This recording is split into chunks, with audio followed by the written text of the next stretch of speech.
ได้เลยตรงนี้เรารอมาหลายวันแล้วเดี๋ยวจะทำมาปรารถนาแล้ววันนี้ได้ไหมแค่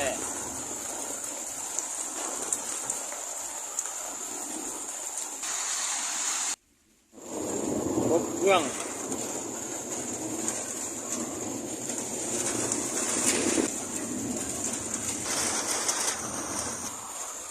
ของแท้เนี่ยวันนี้ของแท้ของแท้